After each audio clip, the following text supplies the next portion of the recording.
CPM എന്ന പാർട്ടിക്ക് യാതൊരു അടിവേരുമില്ല. ഉള്ള വേരുകളെല്ലാം ഈ തിരഞ്ഞെടുപ്പോടുകൂടി ഇല്ലാതാകുമെന്ന് തദ്ദേശ തിരഞ്ഞെടുപ്പിന് എത്രയോ മുൻപേ തന്നെ VD സതീശൻ സകല മാധ്യമങ്ങളെയും സാക്ഷി നിർത്തി പറഞ്ഞതാണ്. അത് നമുക്ക് മുന്നിൽ കാണുകയും ചെയ്തു. അപ്പോഴും ഭരണവിരുദ്ധ വികാരം ഇല്ലേ ഇല്ല എന്ന് മാത്രം പാടിപ്പറഞ്ഞു നടക്കുന്നവർക്ക് മുന്നിലെത്തിയ പാരഡിപ്പാട്ട് വല്ലാതെ അങ്ങ് കൊണ്ടു. അതോടെ അവർ വിശ്വാസ സംരക്ഷകരായി മാറുന്നു. പാരഡിപ്പാട്ടിനെതിരെ കേസ് കൊടുക്കുന്നു. ആകെ മൊത്തം ബഹളം. ഒന്നോർക്കണം, അയ്യപ്പന്റെ സ്വർണം കട്ട CPM നേതാക്കൾ രണ്ടുപേരും ഇപ്പോഴും ജയിലിൽ തന്നെയാണ്. വിശ്വാസ സംരക്ഷണത്തിനായി വെമ്പൽ കൊണ്ടു നിൽക്കുന്ന CPM പക്ഷേ ഈ ജയിലിലുള്ള നേതാക്കൾക്കെതിരെ യാതൊരു നടപടിയും എടുത്തിട്ടില്ല.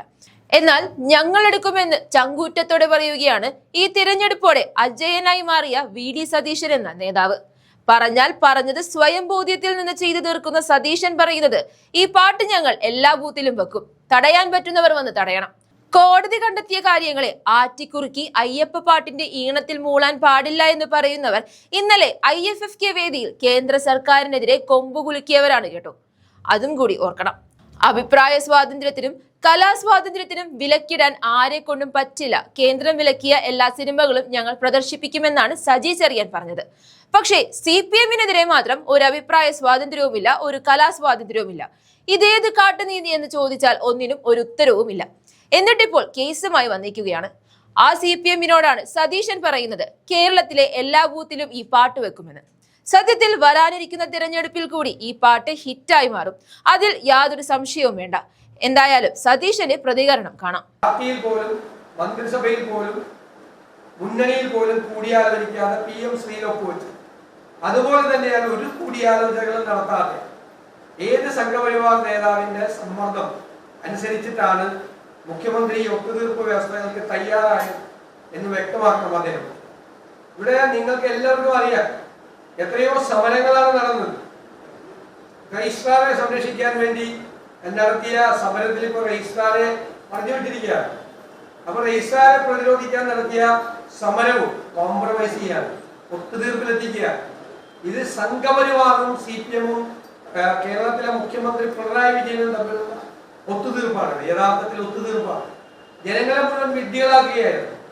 കേരളം മുഴുവൻ സമരം ചെയ്ത് ഇത് സംഘപരിവാറിനെതിരായിട്ടുള്ള പോരാട്ടമാണ്, വിദ്യാഭ്യാസ കാര്യത്തിലേക്കുള്ള കേന്ദ്രത്തിന്റെയും അതുപോലെ ഗവർണറുടെയും അധിനിവേശമാണ് എന്നെല്ലാം ആക്ഷേപിച്ച് സമരം നടത്തിയവർ സർക്കാരിന് അനുകൂലമായ വിധി സുപ്രീം കോടതിയിൽ നിന്ന് ഉണ്ടാകുമെന്നുള്ള ഘട്ടത്തിലാണ് ഈ ഒത്തുതീർപ്പിന് വിധേയരായത് എന്നുള്ളത് എല്ലാവരെയും അത്ഭുതപ്പെടുത്തുകയാണ്.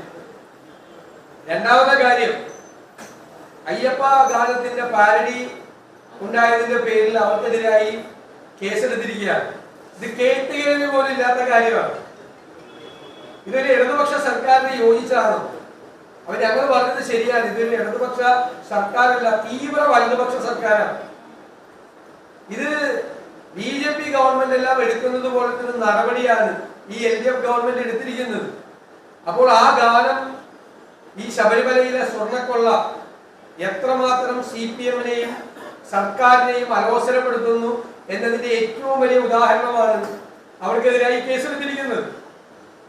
ഇതേ അയ്യപ്പ ഭക്തിഗാനത്തിന്റെ പാരഡി 15 കൊല്ലം മുമ്പ് അല്ലെങ്കിൽ അതിനു മുമ്പ് ശ്രീ K കരുണാകരൻ മുഖ്യമന്ത്രിയായിരുന്ന കാലത്ത് CPM ഉണ്ടാക്കിയതാണ്.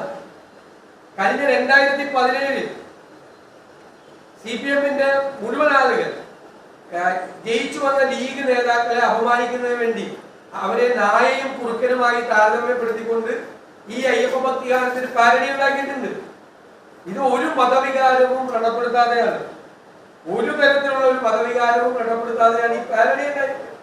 ഇത് ആവിഷ്കാര സ്വാതന്ത്ര്യത്തിന്റെ കൂടെ പ്രശ്നമാണ്. അതിന്മേലേക്കുള്ള കയ്യേറ്റമാണ് ഇവിടെ നടത്തിയിരിക്കുന്നത്. എന്നിട്ട് അതിൽ വർഗീയത വരുത്താൻ വേണ്ടിയിട്ടാണ് CPM ശ്രമിക്കുന്നത്.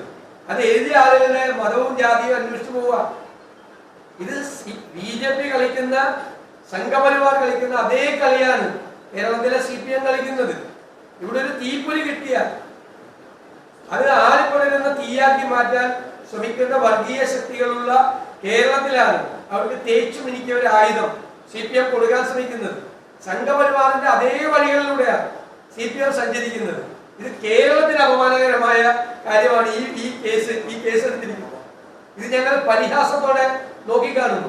പരിഹാസത്തോടെ ആ പാട്ട് എഴുതിയ ആളെയും അതിന് മ്യൂസിക് കൊടുത്ത ആളെയും അത് പാടിയ ആളെയും എല്ലാം ഐക്യജനാധിപത്യ മുന്നണി നിയമപരമായും രാഷ്ട്രീയമായും സംരക്ഷിക്കും. ഏത് അറ്റം വരെ പോയി സംരക്ഷിക്കും, ഏത് കോടതി വരെ പോയി അവരെ സംരക്ഷിക്കും. ഇതിന് കേസെടുത്തത് കേരളത്തിന്റെ മുമ്പിൽ, സാംസ്കാരിക കേരളത്തിന്റെ മുമ്പിൽ പോലീസിന്റെ ചുമതലയുള്ള മുഖ്യമന്ത്രി തലകുനിച്ച് നിൽക്കണം. ഈ കേസെടുത്തത് ഇത് ചരിത്രത്തിലെ ഒരു കമ്മ്യൂണിസ്റ്റ് മുഖ്യമന്ത്രിയുടെ കറുത്ത അധ്യായമായി ഇത് ചരിത്രത്തിൽ രേഖപ്പെടുത്തപ്പെടും. ഇത് തീവ്ര വലതുപക്ഷ സർക്കാരുകൾ മാത്രം ചെയ്യുന്നതാണ്. ഇന്നലെ മുഖ്യമന്ത്രിയുടെ പ്രസ്താവന സിനിമ വിലക്കിനെതിരായിട്ടായിരുന്നു. ആ സിനിമ വിലക്കിനെതിരായി പ്രസ്താവന നടത്തിയ മുഖ്യമന്ത്രി 24 മണിക്കൂർ കഴിയുന്നതിന് മുമ്പ് ഒരു പാരഡി പാട്ടിന്റെ പേരിൽ കേസെടുത്ത് പോലീസ്. ഇത് കേരളത്തിന്, സാംസ്കാരിക കേരളത്തിന് അപമാനകരമാണ്. ഞങ്ങൾ ഇത് പരിഹാസത്തോടു കൂടിയാണ് ഇതിനെ നോക്കിക്കാണുന്നത്, ഗൗരവത്തോടു കൂടിയല്ല, പരിഹാസത്തോടു കൂടി ഈ കേസെടുത്തതിന് ഞങ്ങൾ അതിനെ നിയമപരമായും രാഷ്ട്രീയമായും നേരിടും. എന്തായാലും ആ ഗാനം, ആ പാരഡി ഗാനം എത്ര പേരെ വിഷമിപ്പിച്ചു എന്ന് ഞങ്ങൾക്ക് ഇപ്പൊ മനസ്സിലായി. എത്ര പേര് ഇത് പാരഡി ഉണ്ടാക്കിയതാണോ കുറ്റം, അയ്യപ്പന്റെ സ്വർണം കവർന്നതാണോ കുറ്റം? ഞാൻ ചോദിക്കട്ടെ, സ്ത്രീ പ്രവേശന കാലഘട്ടത്തിൽ മുഖ്യമന്ത്രി നടത്തിയിരുന്നല്ലോ പ്രസ്താവന. CPM-ന്റെ നേതാവായ സ്വരാജ് അയ്യപ്പനെയും മാളികപ്പുറത്തമ്മയെയും അധിക്ഷേപിച്ചുകൊണ്ട് പ്രസ്താവന ഇറങ്ങിയിട്ടുണ്ടായിരുന്നല്ലോ. അപ്പോഴൊന്നും കേസെടുക്കാത്ത ആളുകളാണ്, അപ്പോഴാണ് മതവികാരം ഇടപെടാത്ത ആളുകളാണ്.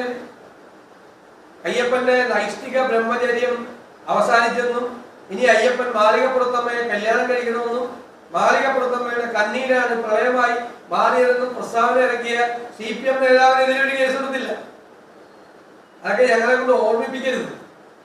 എത്ര അധിക്ഷേപകരമായിട്ടാണ് വിശ്വാസത്തെ, ആചാരങ്ങളെ എത്ര അധിക്ഷേപകരമായിട്ടാണ് മുഖ്യമന്ത്രിയും CPM നേതാക്കളും സംസാരിച്ചത്. ഇപ്പോഴേക്കാണ് ഒരു മതപരമായ ആചാരത്തോടൊക്കെ ഒരു സ്നേഹം CPM-ന് വന്നത്, അത് കൊണ്ടു. അപ്പൊ അയ്യപ്പന്റെ സ്വർണം കവർന്നതോ ആചാര ലംഘനം നടത്തിയതോ ഒന്നല്ല പ്രശ്നം, ഒരു പാരഡി ഗാനമാണ് പ്രശ്നം. എത്രമാത്രം ഒരു പ്രസ്ഥാനം അധപ്പതിച്ചിരിക്കുന്നു, എത്ര താഴേക്ക് പോയിരിക്കുന്നു. ഞങ്ങൾക്ക് തന്നെ നാണക്കേടാണ്, ഇവരോടൊക്കെയാണല്ലോ ഞങ്ങൾ ഈ യുദ്ധം ചെയ്യുന്നതെന്ന്. അത്ര നാണക്കേടാണ്. കേരളത്തിന് യോജിച്ചല്ലേ.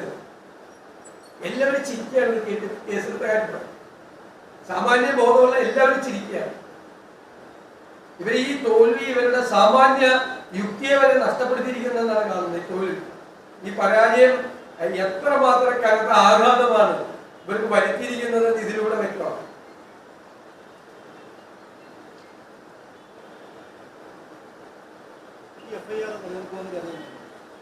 ഞാൻ എന്നെ നിയമപരമായി നിലനിൽക്കും എന്ന് കരുതുന്നില്ല. ഞാനും പ്രാക്ടീസ് ചെയ്തിരുന്ന ഒരു അഭിഭാഷകനാണ്. ഒരു കാരണവശാലും നിലനിൽക്കില്ല. കാരണം ഇത് മൗലിക സ്വാതന്ത്ര്യത്തിന്റെ മീതെയുള്ള കടന്നുകയറ്റമാണ്. സുപ്രീം കോടതി സമാനമായ കേസുകളിലെ കൃത്യമായ വിധികളുണ്ട്. അതൊന്നും പരിശോധിക്കാതെ വൈരാഗ്യം കൊണ്ട് മാത്രം കേസെടുത്തിരിക്കും. ഇതൊന്നും നിർത്തിക്കാൻ വേണ്ടിയിട്ട് ഇത് കേൾക്കാൻ പറ്റുന്നതാണ്. അതാണ് പ്രശ്നം.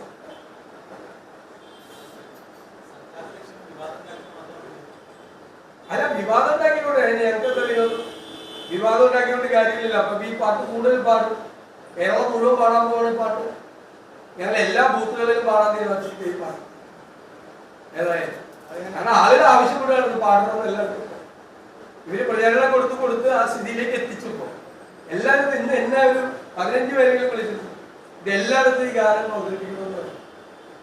അവരെ കൊണ്ടുപോയി കേരളത്തിൽ മുഴുവൻ ഈ പരിപാടി സംഘടിപ്പിക്കണമെന്നാണ് പറഞ്ഞിരിക്കുന്നത്.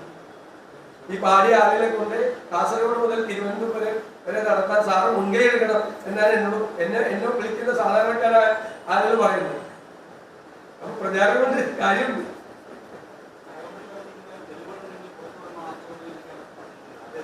അത് കോടതി കേസ് കൊടുത്തിട്ട് പിന്നെ എന്നെ പുറത്തു നിന്ന് വെല്ലുവിളിക്കുന്നതിനാ.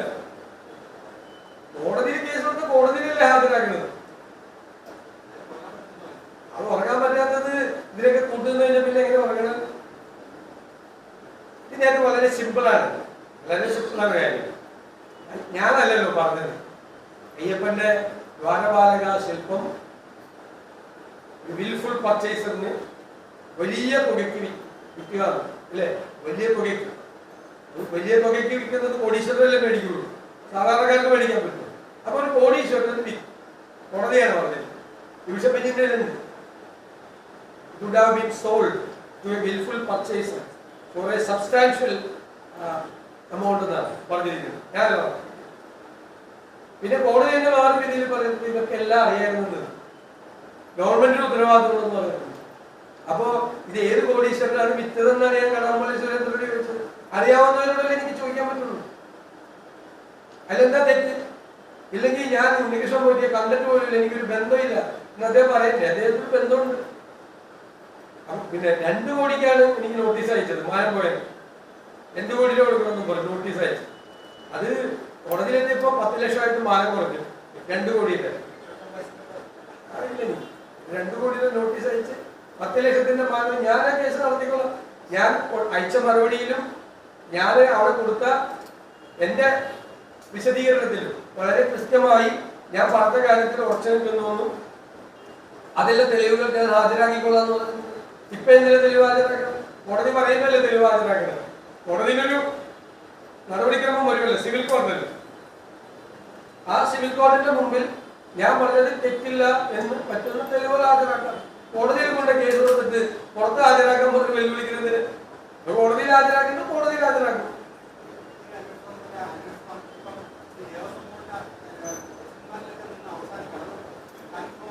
ഞാനിത് തെരഞ്ഞെടുപ്പ് കാലത്ത് പറഞ്ഞിട്ടുണ്ടായിരുന്നു, അന്വേഷണ സംഘത്തിന്റെ മീതെ മുഖ്യമന്ത്രിയുടെ ഓഫീസിന്റെ സമ്മർദ്ദം ഉണ്ടായിരുന്നു, കനത്ത സമ്മർദ്ദം, അന്വേഷണം മുമ്പോട്ട് പോകാതിരിക്കാൻ വേണ്ടി.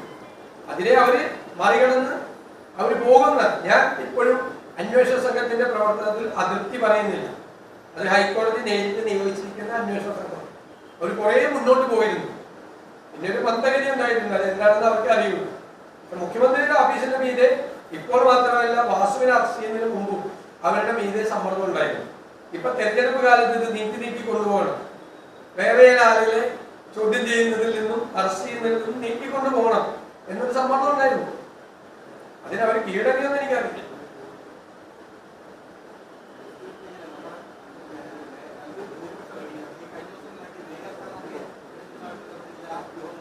അതെ, ഞാൻ എല്ലാവരോടും ഒരു കാര്യം പറയാനായി.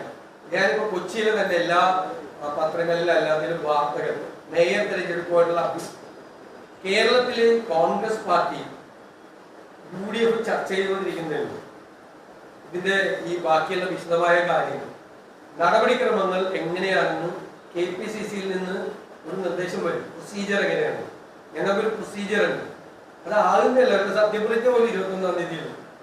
അത് കഴിഞ്ഞിട്ടൊരു പ്രൊസീജിയർ ഉണ്ട്. മേയറെയും ചെയർമാനെയും പ്രസിഡന്റുമാരെയും തിരഞ്ഞെടുക്കാൻ അതിനൊരു പ്രൊസീജിയർ ഉണ്ട്. ആ പ്രൊസീജിയർ അനുസരിച്ച് ജില്ലാ കോൺഗ്രസ് കമ്മിറ്റികളുടെ നേതൃത്വത്തിൽ ഒരു നടപടിക്രമമുണ്ട്. അത് KPCC പ്രസിഡന്റിന് പ്രഖ്യാപിക്കും. ആ നടപടിക്രമം അനുസരിച്ച് ചെയ്യുന്നു. അതിനുമുമ്പ് എങ്ങനെ ഞങ്ങൾ മേയറെ തിരഞ്ഞെടുക്കും? നിങ്ങൾ പറയുമ്പോൾ ഞങ്ങൾക്ക് മേയറെ തിരഞ്ഞെടുക്കാൻ പറ്റുമോ? എല്ലാ ദിവസവും നിങ്ങൾ ഒരു മേയറെ തിരഞ്ഞെടുക്കും. നിങ്ങളെന്ന് മീൻ പല പത്രങ്ങളും പല മാധ്യമങ്ങളും നിങ്ങൾക്ക് ഇഷ്ടമുള്ള മേയർമാരെ തിരഞ്ഞെടുക്കാൻ പറ്റും. ഞങ്ങൾക്ക് അതിനെങ്കിലുള്ള ഒരു അനുവാദം തന്നു. ഞങ്ങളുടെ നടപടിക്രമം KPCC പ്രസിഡന്റ് പ്രഖ്യാപിക്കാൻ. അതിനുമുമ്പ് DCC പ്രസിഡന്റിന് യോഗം കൂടി തീരുമാനമെടുക്കാൻ പറ്റുമോ? അല്ലെങ്കിൽ ഞാൻ വന്നിട്ട് ഇന്നാളാണ് മേയർ എന്ന് പറയാൻ പറ്റുമോ? ഞങ്ങളുടെ പാർട്ടിയിൽ അതൊന്നും നടക്കില്ല. അത് CPM ഇന്നലെ പോയി ഒപ്പിട്ട് വന്നിട്ട് സെക്രട്ടറിയേറ്റ് ചോദ്യം ചോദിച്ചപ്പോൾ അത് അങ്ങനെയാണെന്നോ, ഇത് ഗവർണറായിട്ട് ഒത്തുതീർപ്പേ ഉണ്ടാക്കിയിട്ട് വന്ന് അങ്ങനെയല്ല നിങ്ങൾ മാധ്യമങ്ങൾ റിപ്പോർട്ട്. സെക്രട്ടറിയേറ്റ് ചോദിച്ചു ഇത് ചെയ്യുന്നത് നല്ലതല്ലല്ലോ എന്ന് ചോദിച്ചു. അപ്പോൾ അത് നല്ലതാണ്, അത് അങ്ങനെ ചെയ്യുള്ളൂ എന്ന് പറഞ്ഞു. എനിക്കങ്ങനെ പറയാൻ പറ്റുമോ? ഈ ഷിയാസ് സമ്മതിക്കില്ല. ഞാനങ്ങനെ പറഞ്ഞ അങ്ങനെ പറഞ്ഞില്ല, അത് നടക്കില്ല. അത് വേറെ തീരുമാനിക്കുന്ന ഞാനല്ല, DCC പ്രസിഡന്റല്ല. അതിനൊരു നടപടിക്രമം വരും. ആ നടപടിക്രമം KPCC തന്നാൽ അതനുസരിച്ച് ജില്ലാ കോൺഗ്രസ് കമ്മിറ്റി മീറ്റിംഗ് വിളിച്ച് കൗൺസിലർമാരുടെ യോഗം ചേർന്ന് അവരുടെ അഭിപ്രായമൊക്കെ കിട്ടില്ല. ഞങ്ങൾ മോളിൽ നിന്ന് കെട്ടിയെടുക്കല്ല മേയർ. അതിനെന്ത് ചെയ്യാൻ പറ്റും? നമുക്ക് സോഷ്യൽ മീഡിയയുടെ വായി മൂടിക്കിട്ടാൽ നമുക്ക് എന്തെങ്കിലും പറ്റുമോ? എന്നെ പറ്റി എന്തൊക്കെയാ പറയുന്നത് സോഷ്യൽ മീഡിയയിൽ? ഇപ്പൊ കുറച്ച് ദിവസമായിട്ട് കുറവുണ്ട്. കോൺഗ്രസ് അനുഭവം അവർക്ക് അറിയാല്ലേ.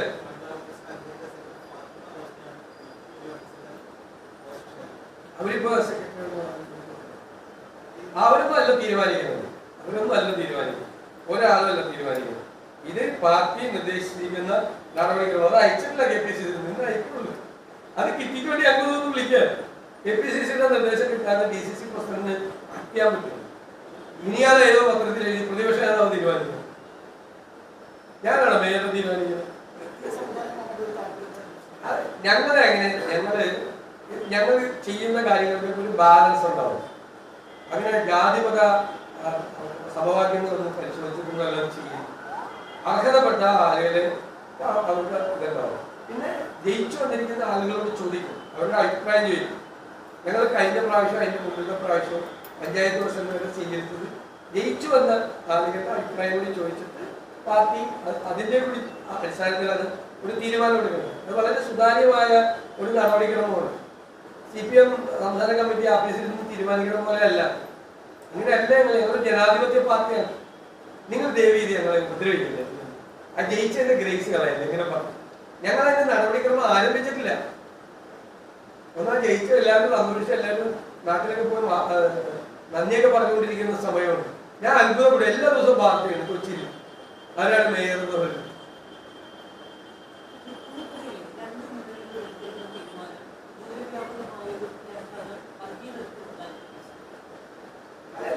അവിടെ ഒരു തീരുമാനം എടുത്തിട്ടില്ലല്ലോ.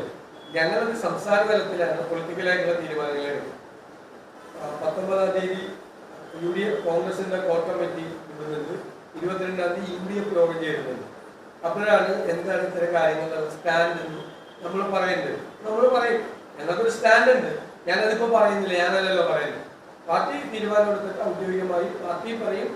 UDF ഒരു തീരുമാനം പറയും. എല്ലാവരും UDF ഒരു തീരുമാനം പറയും. UDF യോഗം കൊച്ചിയിൽ വെച്ചാണ് 22-ാം തീയതി ചെയ്തിട്ടുണ്ട്. അത് തീരുമാനം എടുക്കുള്ളൂ.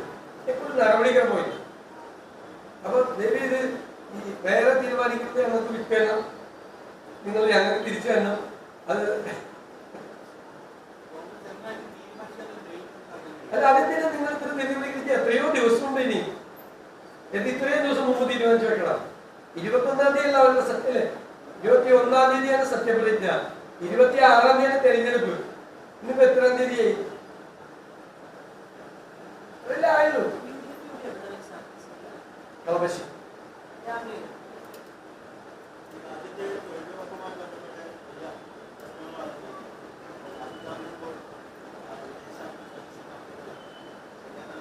അത് അവിടെ പാസ്സാക്കിയാൽ അവിടെ നമ്മൾ അതിശക്തമായിട്ട് നമ്മൾ അവരെ എതിർത്ത് നമ്മളിത് ചെയ്തു. ഇവിടെ തെരഞ്ഞെടുപ്പ് നടക്കുന്ന സമയത്താണ് പിണറായി വിജയൻ ദുബായി പോയത്. എന്നൊക്കെ പറയിപ്പിക്കാൻ വേണ്ടി ചോദിച്ചത് അല്ല. ഇവിടെ തെരഞ്ഞെടുപ്പ് നടക്കുകയാണ്. ഞങ്ങളടക്കമുള്ള എല്ലാ ആളുകളും എല്ലാ ജില്ലകളിലും സന്ദർശനം നടത്തിക്കൊണ്ടിരിക്കുകയാണ്. പാർട്ടിക്ക് വേണ്ടി പ്രചരണം പോലും നടത്താതെ പിണറായി വിജയൻ ദുബായിക്ക് പോയല്ലോ. അതെന്താണ് കാര്യം? ഞാൻ ഇതുവരെ പറഞ്ഞില്ല. ഈ ചോദ്യം നിങ്ങളുടെ ഭാഗത്തുനിന്ന് മനസ്സിലായില്ല. ചോദിച്ചതുകൊണ്ട് ഞാൻ ചോദിച്ചാണ്. രാഹുൽ ഗാന്ധി ജർമ്മനിയിൽ പോകുന്നതിന് എന്ത് കുഴപ്പം? നേരത്തെ ചെയ്ത അക്കാഡമിക് ആയിട്ടുള്ള പരിപാടികൾക്കാണ് അദ്ദേഹം പോകുന്നത്. ഇവിടെ മുന്നണിയിൽ നയിക്കാൻ പാർട്ടി ഉണ്ടല്ലോ. പാർട്ടി നയിക്കുന്നുണ്ട്. വളരെ ശക്തമായി പാർലമെന്റിനകത്തും പുറത്തും ഞങ്ങൾ പോരാടുന്നുണ്ട്. സമരങ്ങളുണ്ട്. ഇന്ത്യ വ്യാപകമായി സമരങ്ങൾ നടക്കുന്നുണ്ട്. മുൻകൂട്ടി നിശ്ചയിച്ച പരിപാടിക്ക് ജർമ്മനിയിൽ അദ്ദേഹം പോയാൽ വലിയ കുഴപ്പമുണ്ട്. തെരഞ്ഞെടുപ്പ് നടക്കുമ്പോൾ പിണറായി വിജയന് പോവാം ദുബായിൽ. വളരെ മോശമായി പോയി. ആ തെരഞ്ഞെടുപ്പ് നടന്ന സമയത്ത് പാർട്ടി സ്ഥാനാർത്ഥികൾക്ക് വേണ്ടി പ്രചരണം നടത്താതെ ദുബായി പോയിരുന്നു.